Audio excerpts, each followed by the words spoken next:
Վնասվածքից հետո դժվարություններ շատ են եղել, ժամանակ շատ քիչ եմ ունեցել մարզվելու համար, ընդամենը ունեցել եմ 2 հավաք, 2 ամիս ժամանակ եմ ունեցել մարզվելու, բայց շատ քրտնաջան մարզումների շնորհիվ ասել եմ իմ գերազանց վիճակից, որ այսօրվա դրությամբ կարողացա ոսկե մեդալով վերադառնալ Հայաստան։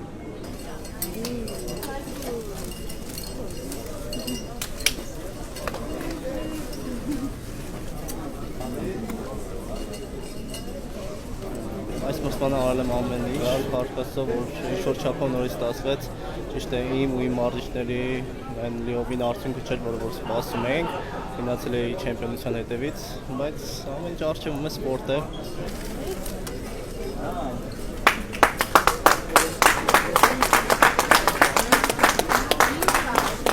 3 տարի մեդալ չեմ նվաճել վնասվածքների պատճառով, հաղթահարեցի այս տարի ու այս մեդալը ինձ համար շատ կարևոր է ու թանկ է,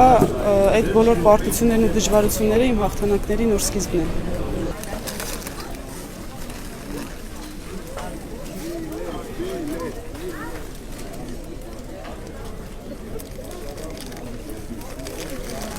Շատ գոհ եմ իմ արդյունքներից, 2 ամիս առաջ ծնկի վիրահատություն եմ տարել և մի քիչ չի հավատում, որ մեդալ կարող եմ անել, բայց իմ համար կամքի շնորհիվ ստացվեց։ Շնորհակալ եմ իմ մարզիչներին։ Մենք հասանք մեր նպատակին թիմային հաշվարկով։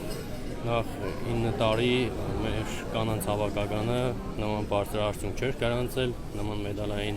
ավարով չենք վերադարձել հայրենիք։ Իմ համար բացահայտում էր Ամրոյան Աննան կանանց հավաքականից, որովհետև վնասվածքից հետո նոր էր վերականգնվել, 2 ամիս առաջ ծնկի լուրջ վիրահատություն էր տարել ու վերականգնվեց, մեծահասակների պայքարում իր առաջին մեդալը նվաճեց և եղավ լավագույն վերադարձ սպորտ Սիմոն Մարտիրոսյանի մասին կարող եմ խոսեմ, որովհետև 20 կիլոգրամ նվազեցնել և փոխել իջնել 5 քաշային կար ու նման կիլոգրամներ ցույց տալ շատ ֆանտաստիկ էր, բոլոր արդյունքներից էլ գոհ եմ։